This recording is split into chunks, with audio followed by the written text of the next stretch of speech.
All right. It's not my weekend podcast with your boy Jerry G. What is up, everybody? Today is Tuesday, July 16th.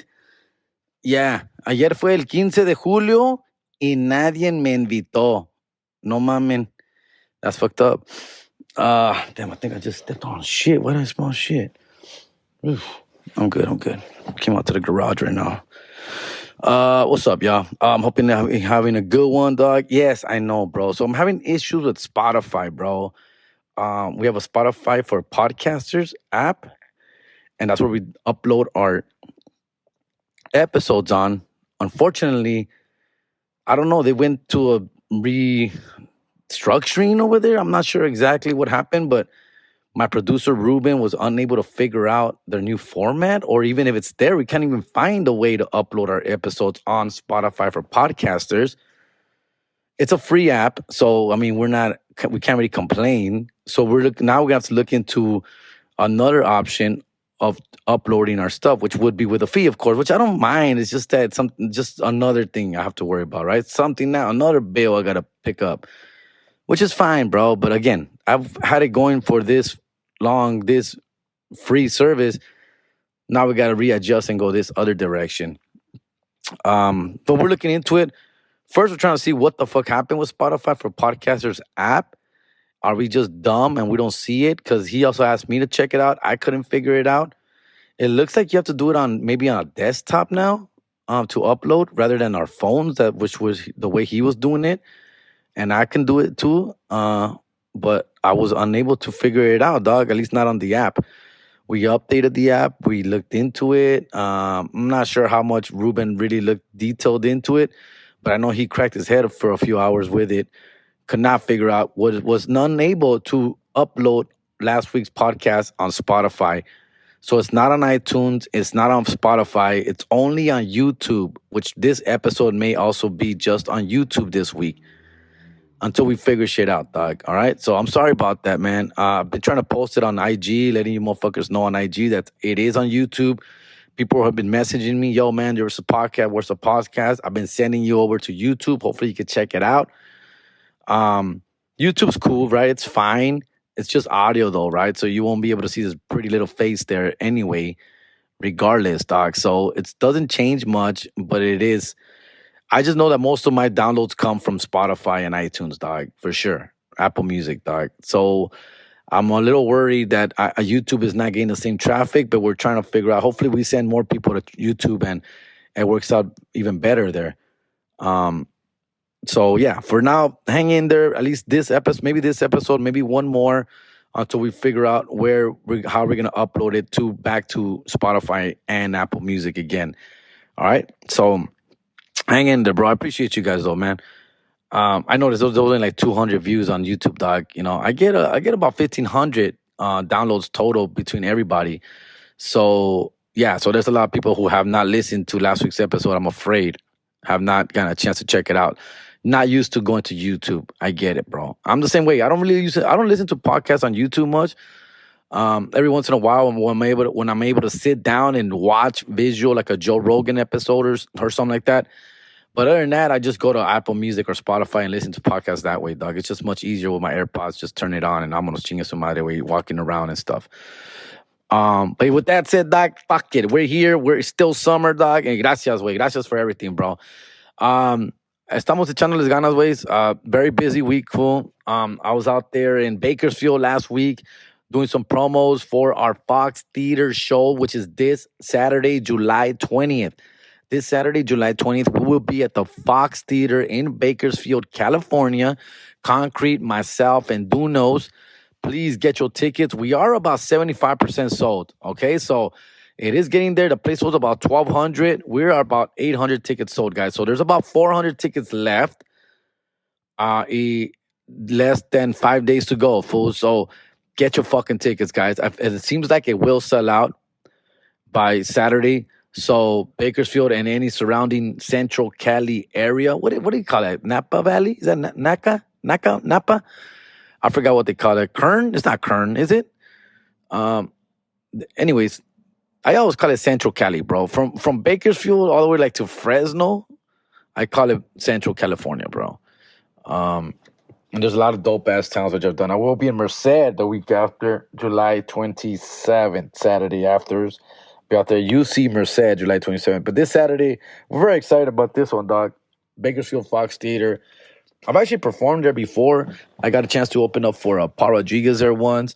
And remember that a tour that I was on back in 2015 through like 2016, about a year long, year and a half tour, the Land Comedy Jam.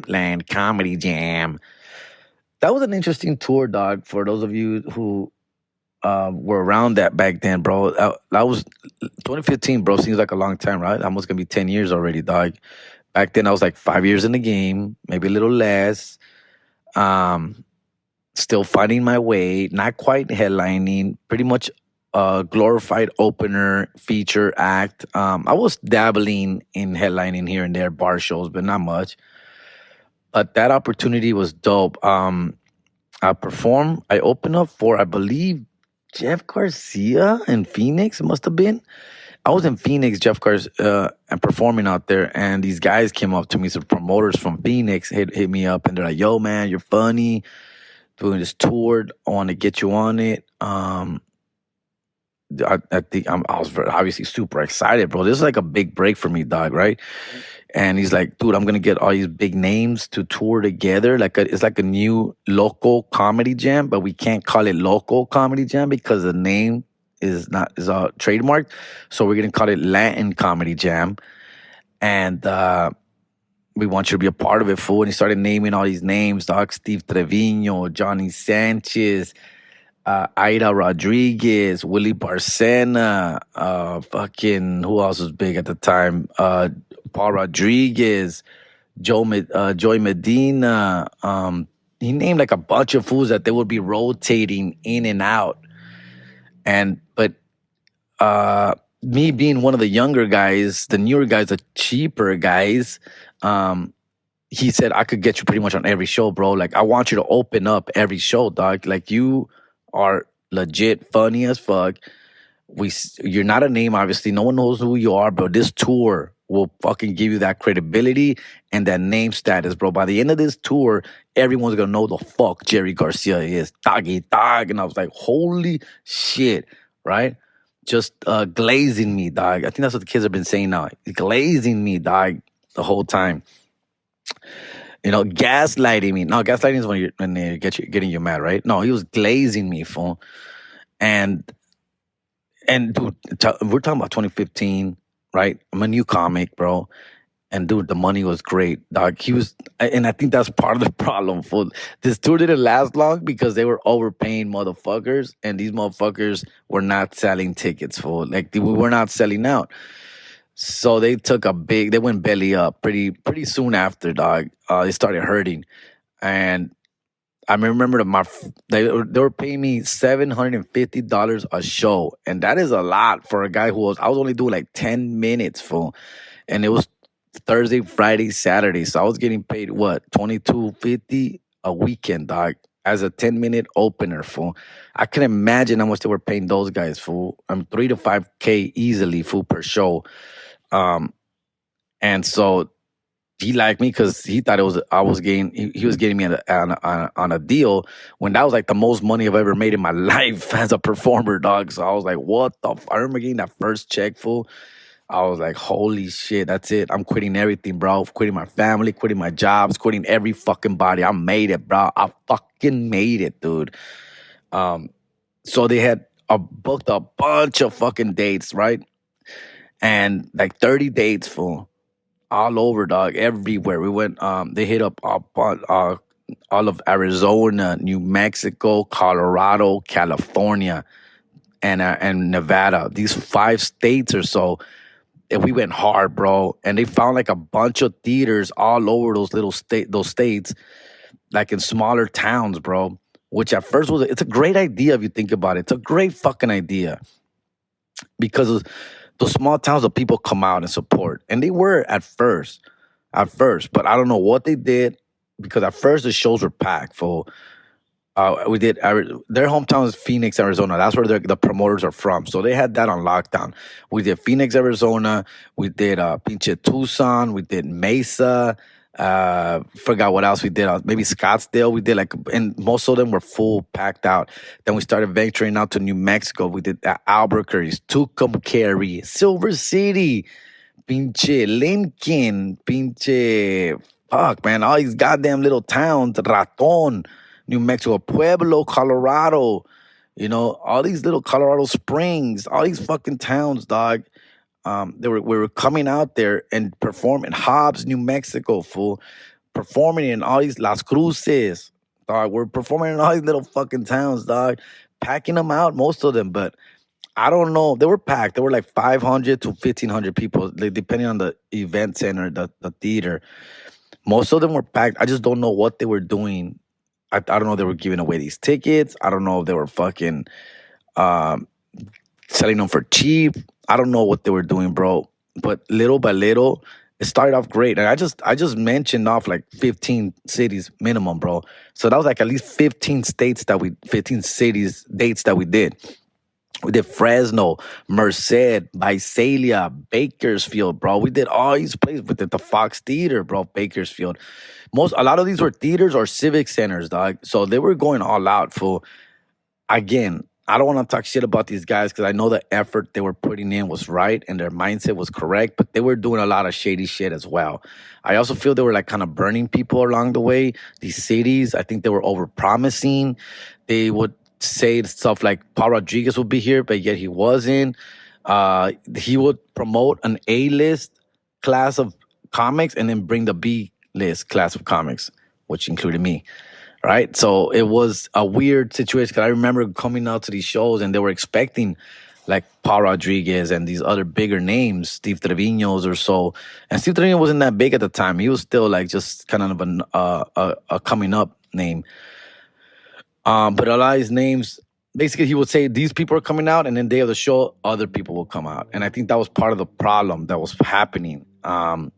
So you could tell as the dates went on, we had less and less crowds out there, bro. Half the crowd, 25% of the crowd. There were some really bad shows. And obviously with that, these guys started panicking and the money was not coming in. The flow wasn't coming in. So come to find out, they weren't even paying a lot of these headliners. Like they were not giving them what they told them they were going to give them. They were giving them much less, including me, fool. Like the $750 a show basically was maybe only the first month. After that, it was 500. Then it was 400. Then it was 300. And I was like, fuck, fool. But, you know, at the time, I still wanted to work. And I'm still opening. And I'm doing 10-minute spots, fool. And I can't really complain. And, yeah, I was just taking it, bro. And it was like, fuck. The checks just kept getting smaller and smaller. But I felt like, and everybody else was too. Then we started getting some of the bigger names started complaining like, yo, this fool hasn't paid me. He still owes me for 3 shows, 4 shows, so forth. And it's so forth and so on. And it just went on like that. And eventually the tour ended. But it was a blast, fool. And I will appreciate everything they did because they really believed in me, first of all. They talked me up, like I said. And they really believed in me, fool. I really do. It actually had me close a few shows, which I shouldn't have been closing. But towards the end of the tour, some of these comics started canceling, obviously mad, upset, not wanting to part. They would show up and not want to close because the closer gets paid the most. So they would be like, fuck that. I ain't doing no 30 minutes for you. I'll do 15, dog. For you still owe me, dog, for like the last few shows and so forth and so on. So they would ask me to close out the show and I would be like doing like a hot 15, 20 minutes at the end of the show, dog. So I felt a little bit of a headliner. I felt good, bro. I mean, again, they wouldn't just say, go, be last. They would pump me up, bro. Again, they would fucking tell me like, yo, you're ready, bro. This is your show. This is your tour. Blah, blah, blah, blah, blah, blah. For like $300, like, and we're paying you $300. So like, have fun, kill them, this and that. And I made the best of it. I had a lot of great memories, fool. I still have some listeners from the podcast from those days. We went to a lot of interesting places, bro. Places that I'll remember forever, to be honest with you, dog. And it's 10 years ago, fool. So I was in my early 30s, dog. And living it up, excited to be there, just excited to be touring, excited to be traveling, having a blast, bro. And it's a very memorable time, that the Landing Comedy Jam tour.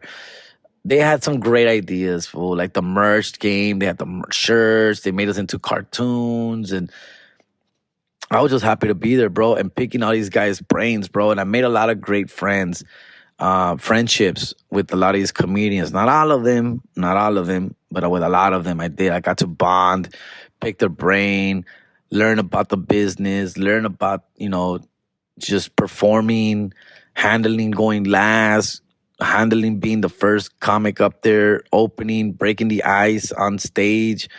It's I learned a lot, fool. I learned a lot, dog, and it made me feel like a real comedian, making money, traveling, and I just felt like this is it, bro. Um, yeah, so a few years later, that's adios. Netflix came up and it was on from there. But during that time, bro, I had a great fucking blast, fool. Yeah, fool, that was cool. All right, I'm gonna take a quick little break here, dog, and then we'll continue. Fool, got some questions, got some notes, and let's go. Vámonos. All right. I'm back. It is still Tuesday. It's a little later in the day. We just had some lunch, watching that show Receivers. Pretty good. Pinche Devontae Adams being all grumpy all season until Pinche McDaniels got fired, man. I mean, we all saw that coming, bro. That was a bad hire from the get, bro. That was a bad hire, man. I was just hoping that he had matured enough and learned enough and developed enough as a human being, coach, everything, to understand what it takes to be a head coach after his first time being a huge failure in Denver, and then going back with his tail between his legs to be back an assistant in New England. Then 10 years later, you would think, right? 10 years later, he's a different guy, different person, and always same shit, bro. My mother was horrible coach, man. Horrible signing, bro. Horrible, bro. It's too bad, man. The Raiders deserve more, man. I mean, I'm a Raider fan, dog. I'm not your typical Raider cholo fucking annoying fan, bro. I'm a real fan, dog. I've always liked their mystique since the 80s when I was a little kid, watching them on TV, in the 90s when they left. It sucked, bro. But when they went back to Oakland, I'm like, yo, they came from Oakland. They went back to Oakland. That's probably where they belong. And I'm still going to be a Raider fan even though they're in Oakland, dog. They'll always have a special place in Los Angeles for me. I never went to a Raider game in LA. I was too young. But I do remember driving by the Coliseum on Sundays, going or coming from somewhere, and just the sick traffic and the people walking around all silver and blacked out. It's a little scary, to be honest with you, driving through that area on a Sunday after a Raider game. But it just it captivated me, dog. Like I was like, damn, that's so badass watching all these dope Raider fans. And Raiders were always cool, dog. They're menacing, they're tough, their uniforms were awesome. I loved everything about the Raiders. Tim Brown, bro, Marcus Allen, dude. Like, it was the best, fool, the best, dog. And then we had Rich Gannon taking us to the playoffs, to the Super Bowl. Getting our asses whooped in the Super Bowl was horrible, but it was amazing, dog. So it's been tough, man. It's been tough being a Raider fan. I'll continue to be a Raider fan. And then hearing Devontae Adams just complaining all season about how the season is going, you can tell like he's just not happy with the coaching staff, and it sucked, bro, because we do have some great players, bro. Pinche Crosby, Max Crosby, the real deal, right? Real deal, Holyfield. Devontae Adams, dog. I never liked Derek Carr. I've been saying Derek Carr should have been gone. I think we held on to him a little too long, but because of him, we got Devontae Adams, I guess. Khalil Mack, was fucking a beast for a while for us. Josh Jacobs balled out for a little while for us, bro. And, it just sucks, bro. It sucks, because there's always like a lot of potential. And of course, we have just Chiefs in our division, so it's gonna make it even harder for us to do anything every year. As long as Patrick Mahomes is with KC, it's been rough, bro. It's been a rough ride as a Raider fan. I'll continue to be a Raider fan, but they are, it is. They're all definitely a laughing stock, fool, and it's not cool, man. I've also liked the Rams. I actually liked the Rams a lot too when I was young. I like both, man. I was a big just LA fan growing up as a kid. I gravitated more towards the Raiders, but the Rams as well. You guys understand that the Rams were actually playing in Anaheim a lot when I was growing up. So it was hard for me to connect with them because they were from Anaheim, but they always had the LA, plastered on their helmet and their chest. So I did like the Rams. I like Jim Everett, Henry Ellard. They had Jerome Bettis, dog. I got to see a little bit of Eric Dickerson, Flipper Anderson, Marshall Falk, but I think he came with St. Louis. And then when the Raiders moved to St. Louis, it was not the same. It was not like the Raiders going to Oakland. When the Rams went to St. Louis, I did kind of stop liking them, even though Kurt Warner was a fucking beast, right? With Marshall Falk, Isaac Bruce. They were beasts, bro. They were beasts, man. And it was sad to see them be so goddamn good somewhere else. It was tough, man. Did not expect them to come back. Did not expect the Rams to ever come back to LA. They did. That was a trip. And so I've always kind of low-key also cheered for them when they're in LA. They're like probably my second team. I could say that. Definitely my second team. Raiders first, LA Rams second. And then, of course, I don't like the Chargers way. I mean, I last team a los Chargers way. Pobrecitos way. They should be in San Diego, dog. There's no reason for them to be in LA, dog. That sucks, fool. I feel bad for San Diego people, dog, because they deserve a team out there. And that's where the Chargers belong, fool. Like, the Clippers don't belong in LA either, dog. Like, Clippers should be anywhere else better. They should be in Anaheim. They should be in Seattle. They should be in San Diego. The Clippers should not be in Los Angeles, bro. The thing is that this is a big enough market for two teams. It is. LA is big enough to have two teams. That's why we have two teams in most sports. But obviously, dog, the Clippers will never be the Lakers. The Clippers will never build a fan base like the Lakers. It sucks, bro. They're tryhards for me. I used to actually like the Clippers when they were in the 90s as well. They had some really fun players. Gary Grant, Bo Kimball, Danny Manning, Mark Jackson. They had some fun players that would come and go. Corey Maggette. But I would root for them because they were the little engine that could. But once it started being these fucking overspenders and trying to outwit the Lakers and trying to say that they represent the hood, the old English, Los Angeles. They're dope. Their jerseys are cool, but for me, it was too try hard. Like, you're trying too hard to have the blue collar ghetto. Like, no, bro. Like, just win, first of all, and know your role. That's it. Know your role. Yeah, so I would cheer for the Clippers a little bit more back in the 90s. Again, just being the little brother, the little engine that never did. But now that they're expected to win, and then they get all these bitch-ass players that underachieve, such as bitch Kawhi Leonard and Paul George, who I actually liked. James Harden, who, as you know, I've coached that motherfucker. I did get to coach James Harden as a kid when he was in middle school for 1 year. That was a trip. He wasn't our best player on the team. James Harden was not the best player on my team, dog. We got like another two. He was like a part of the three really good players, and we went far. We went to the championship. We played at the Staples Center, the championship game. But I was an after-school program guy, so I didn't really. It was you didn't have to stay after school. And he wouldn't stay after school at the time. I don't know what it was. I didn't know much about his family or anything about his home. But I just know that he was a kid that would come and play ball and then not be there all the time. And he would be there sometimes and not be there sometimes.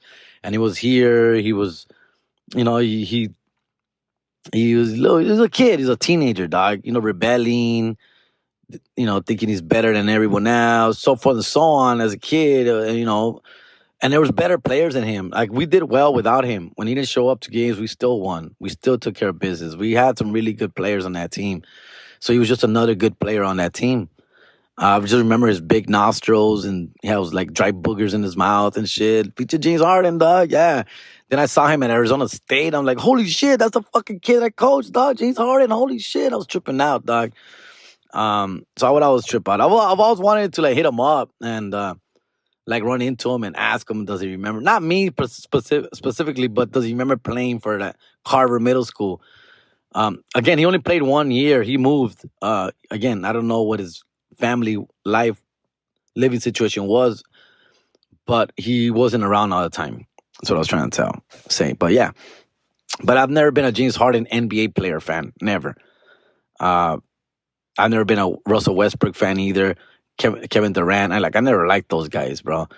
When they were together and OKC, they were fun to watch, but they were you could tell they're very big egos and stuff, and I never liked that about them. I'm a big Laker fan, of course, as you know, dog. I don't know where I was getting at. Oh, the Raiders, the receiver show. The receiver show is cool. Those are fun shows. You do get to see some stuff behind the scenes. You get to hear them like really unfiltered and read read the room, what the hell is going on.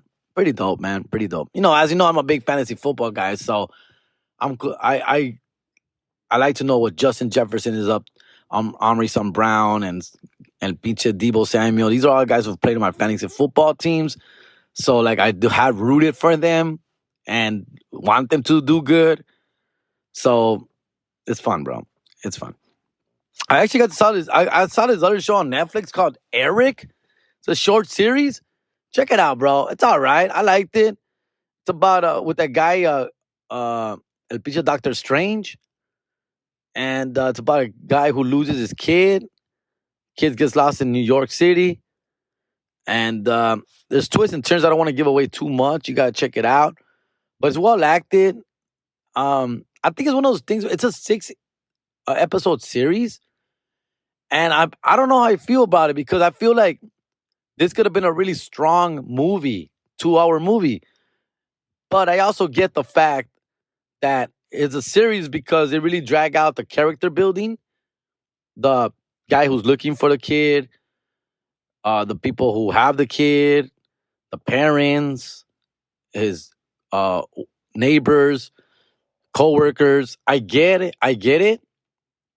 How it drags out. And really good character building, which is the reason why it's a series. But if you just condense that into a 2-hour movie, I think it would have been a really strong movie. El Pinche Doctor Strange gets down, but he's a little all over the place. His character is a little all over the place where like you kind of stop rooting for him after a while. You gotta check it out. It's okay. It's good. I give it like a strong 7.5, 8 out of 10. It's not the best thing ever, but it's entertaining. It's something cool to watch with your lady. Even with the kids, like there's no sex and stuff like that. It's a pretty cool movie. It goes to a weird place, but I think it's fine. Check it out, Eric, on Netflix. Check that out. I finished watching Ozark. It was pretty dope. The ending, it is what it is. It is fine. The ending was fine. Couple things that you did not see coming happen. Just fine. I just had a hard time with Ozark. I had a hard time believing the cartels. I had a hard time believing the cartels, dog. The cartels, I don't think roll like that, bro. Like, they were a little too dependent on Marty, the guy who's laundering their money. They were a little too dependent on him, and I don't think it would work that way. They let him get away with a lot. The family itself.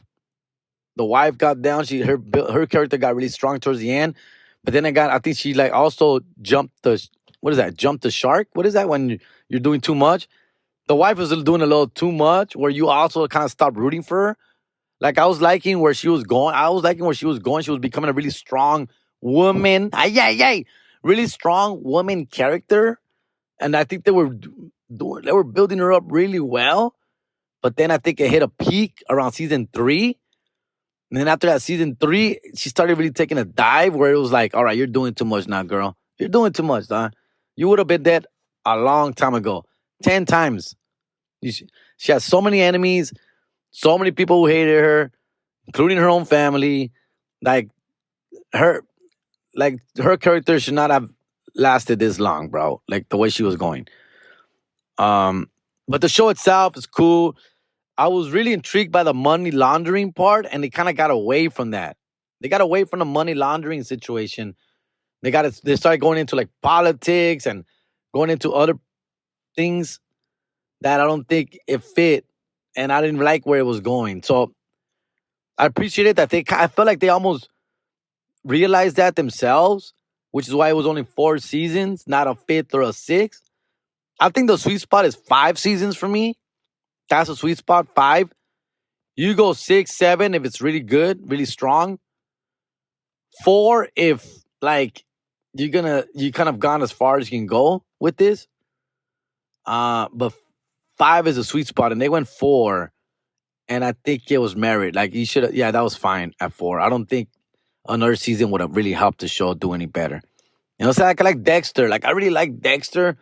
First 3 seasons were great. By the 4th and 5th season, I'm not sure exactly how many seasons it went, but by the 4th or 5th season, that thing was on flames, bro. Not doing well. It was not. It was a lot of the same recycled shit. Like how much more is this guy gonna get away with? Like it was very cool and clever at first. First season, second season, third season. I liked it. It was dope, man. But then the 4th and the 5th was a lot of the same.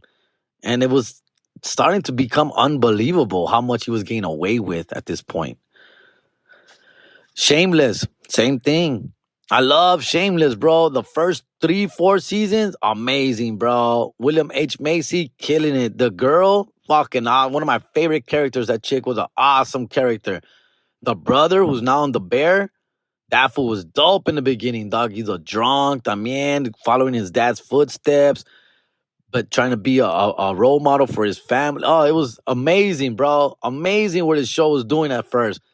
About season 4, 5, 6, maybe 5, 6. I think up to 4, it was still pretty good. But around 5, when they started doing the gentrification bullshit, they started like losing me, bro. They were fighting gentrification, bro. And it was like one of those situations where like, I get it. Gentrification is not fun. It's not great. It's not good. But you're also not helping the cause, bro. Like, you guys are fucking ghetto-ass, dumb people, dude. Like, at least show some progression on your own. With the William H. Macy character was fun. Alcoholic father who's really not the caretaker of the family. The kids, the older kids are. I like that nucleus. I like that struggle, that battle between parent, father figures, and the kids. Who's really running the show? Who's really, really running the household here? I like that. But then it got a little awkward, and it just became a little, like, almost like William H. Macy's character was obsolete, but yet he was a very important part of this show. Like, he is the face of this show. He's a great actor and dope, but they're kind of like fading him off where, like, they should not have, bro. Like, he's too important to this show. And it started kind of building the world around the kids more, but the kids were getting older, and it wasn't being cute anymore, bro. Like, it's cute when they're little, when they're 10, 12, 11, 12, 13, 14. It's not cute when they're 16, 17, 18, 19 and still being dumbasses, dog. It's not as cute anymore, dog. Shameless, bro. Check it out, fool. All right. Those are shows I remember. I would binge, I would watch, and let me know what you think, bro. I know I talked about Pixar last time, but those are shows that I really enjoyed watching.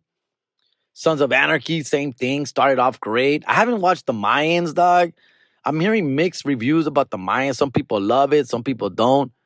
I've seen a couple episodes, and no me agarró, güey. It didn't grab me, bro. It was hard for me to go back to it. Sons of Anarchy, it did. The first few seasons, dog, it was awesome. But same thing.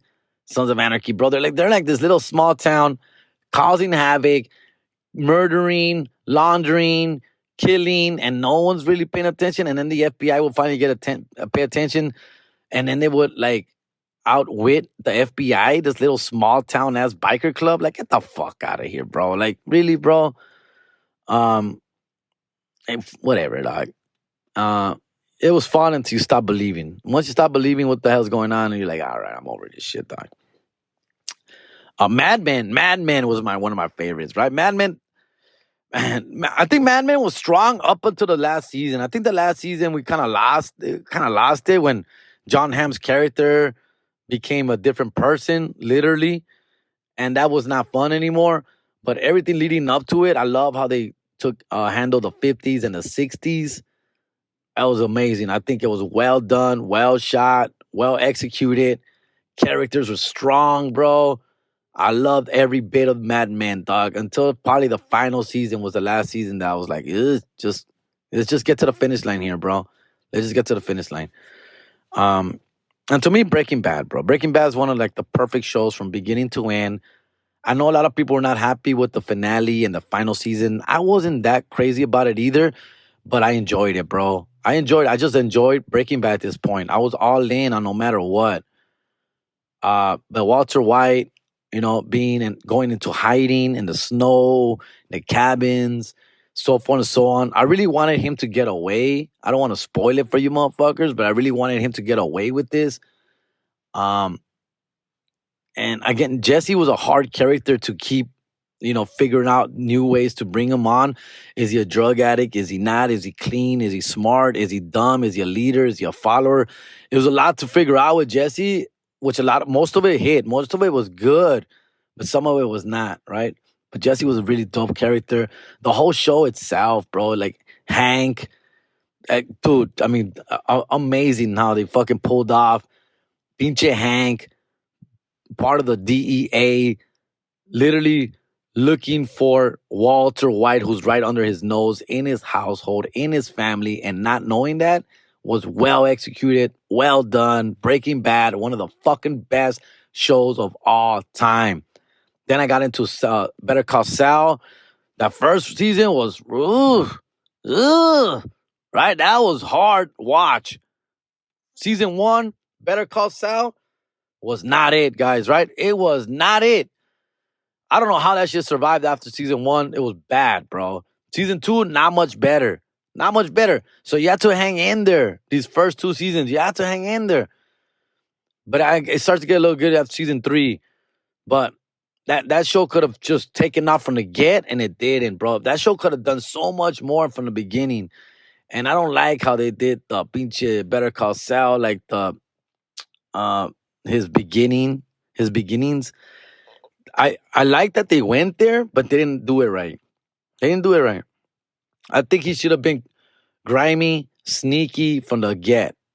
And they made it out to be that he wanted to be a straight and narrow guy first. Want to be do the good. Nah, I just needed him to be just a grimy ass fool from the get, dog. And I don't know. I haven't seen the finale, to be honest with you. I haven't seen the final season. I got to get back to the final season. I kind of stopped watching around season 5 or so. I don't know what happens. I've been trying to stay away from spoilers on that. I don't even bring it up to people because I don't want people to tell me. I do know that Walter White and Jesse Pinkman return in the final season. I'm interested. That's the only reason I want to go back to it, just to see that part. But other than that, the show was kind of losing me as well. So we'll see. We'll see what's up. Other than that, man, thanks, man. It's love watching fucking Netflix shows, dog. So if you guys recommend anything, let me know, bro. I'm sure I'm missing some that I've been seeing. I'm missing some shit. But yeah. The other thing I want to talk about was a chick from the national anthem listed in the All-Star game. I'm sure she's going viral now and stuff. I was watching with my kids, and I'm not an expert in knowing what a good national anthem is and a bad national anthem is. Usually they're fine, right? They're pretty good. Yesterday was bad off the get, right? And everybody knew it. All the kids, and I was like, whoa, what the fuck's going on? I was waiting for the commentators to say nothing. You can tell they were like trying to avoid it. But it was getting really bad really fast. I'm not familiar with the chick. Country star, not familiar with her. Had no idea what it is. Cute girl. And I don't know what went wrong, bro, because she's a professional singer, dog, apparently. And I don't know what. Apparently, she's stating that she was drunk, which to me, like, I know when I'm drunk, I sing better, fool. I know. You know that I've dabbled in singing. Ay. I hate to sing. I'm a horrible singer, man. I wish I was a singer, bro. I have no voice. I have no fucking clue on how to hit a note. I wish. And I've never been able to sing. So, like, I know I would never put myself in that situation, but she's a singer, bro. So it is You can bat. You can bat. You can talk shit, bro, because she's a singer, fool. So if I don't an actress or somebody else, yeah, then maybe, give her a pass. Hey, fool, she's not really a singer, dog. She's just a face, a name, whatever. But she's a singer, dog. So, yeah, you are, and they're all full right to bash on her a little bit, all right? All right. All right, a few more minutes before we get out here. Let me just do this. Again, it's the summer, guys. So I'm taking it pretty easy right now, fool. But we'll pick it up in a little bit more. I appreciate you motherfuckers listening. Here's let me see. Here's a question right here, dog. What's up, Jerry? Can we keep this anonymous? Okay, Frank. I mean, yeah, anonymous. I know my girl listens to your podcast too. I do want her to hear your point of view, but I just don't want our names out there. So here's my dilemma, Jerry. My girlfriend that I've been with for 1 year has a male friend that I don't like and trust. They were coworkers a few years ago and remained friends after. Okay. I don't have a problem with my girl having male friends. I just don't like his vibe. I feel like he is just waiting his turn with her, or if she would break up with me, he would be ready to make his move. I tried to explain to her that the majority of guy friends are just waiting for their opportunity. Can you please give us a point of view on male friends? Thank you, Jerry. Love the podcast. Yeah, bro. Any coworker I've ever worked with, if I'm into her, I'm just sticking around, hovering like a fucking fly, waiting for her to break up with a dude. Yes, and I'm trying. And honestly, I'm not even waiting for her to break up with her dude. If she gives me an opportunity, I'm going for it, dog. I'm going for it. I was that guy at work. In the office, I am that guy, bro. I was that guy, fool. I was that guy who would be like, hey, how's it going at home? You good? You want to go grab a drink? I like you. Think you're cute. Give me a shot. I won't say nothing. Keeping it low. Blah, blah, blah, blah. And 65% of the time, it works every time. It did, bro. It did. I got lucky a few times. And there was one girl in particular that got away. She got away. And for those of y'all who know, Woodcraft Rangers, there was a girl who I was crushing on for many years. And the reason I say this out loud, because I would tell people. People know it. People knew in the office. People knew it. I was her office husband. I was her male comrade, lunch partner. And I was crushing on her hard, bro. I was crushing on her. But she said guidelines, bro. She said up front, this is not going to happen. I love my man. You're cool. I love hanging out with you. You're funny. You're a good worker. You're a good person. You're a good colleague. You're a good coworker. But nothing's ever going to happen. And she set those ground rules set from the get, bro. But did that fucking deflate me? No, compa. No, compa. I just took it more of a challenge, bro. And I stayed. And I stuck around. And I kept at it. I kept going out to lunch with her.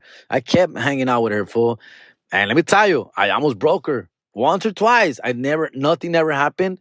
But when there was once or twice at after work things where we're drinking and having a good time,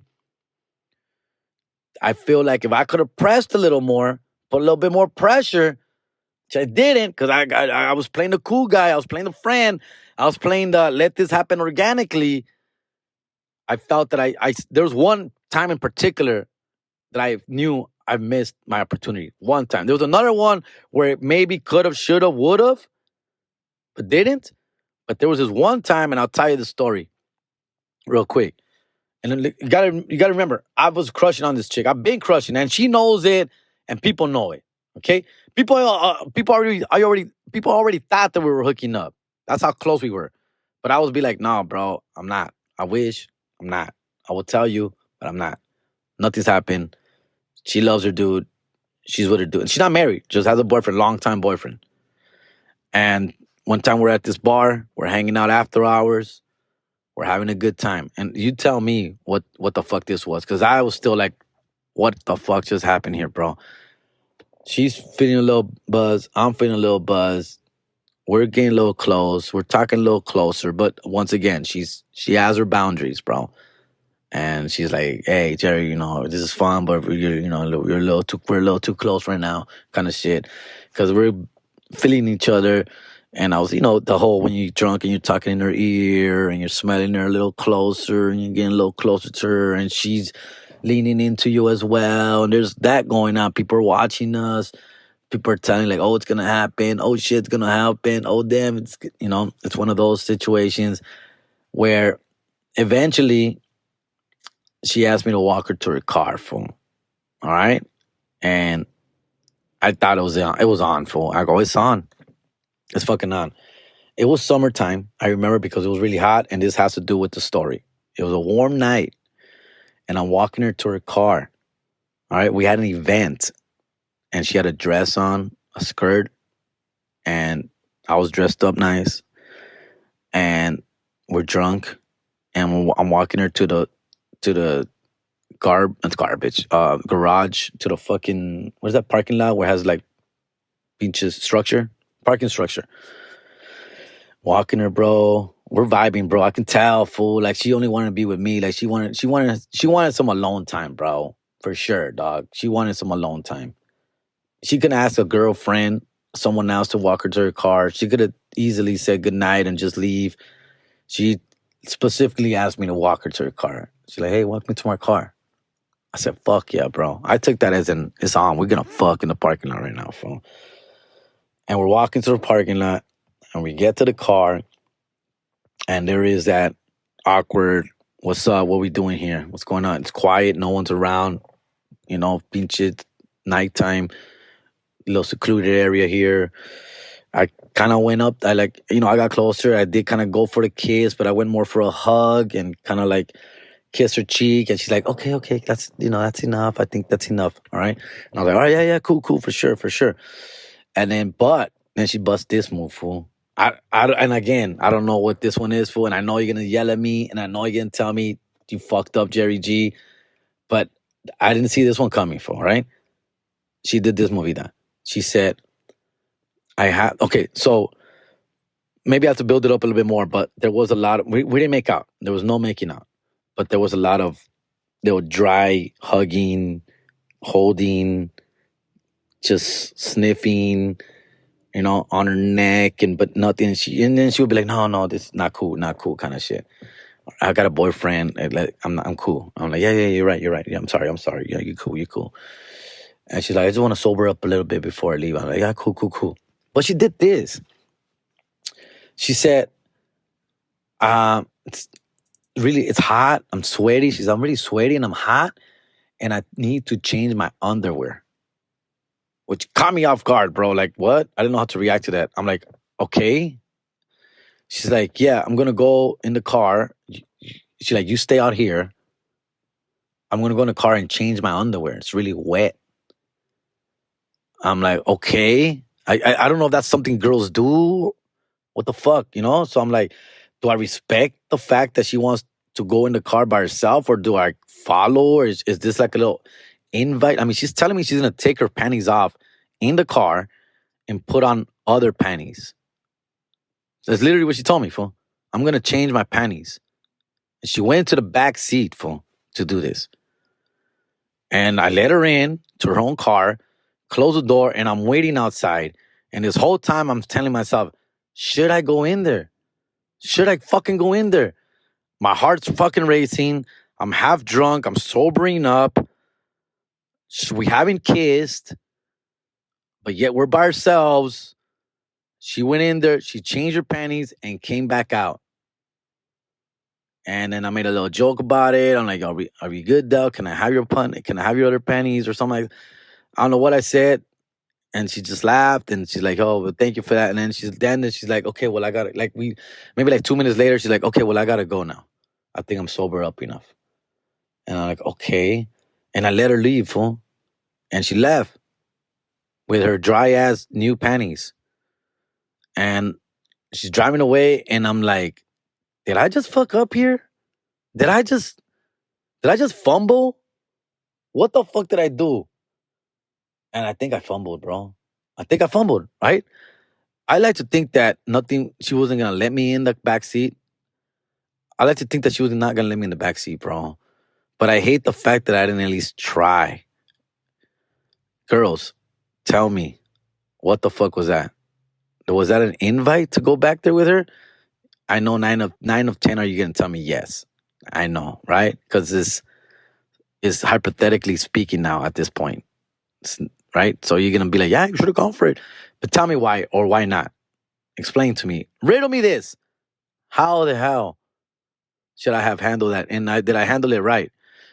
We stayed friends. We stayed friends for a long time. She's still with her boyfriend today. Obviously, I don't work there anymore. We've grown apart.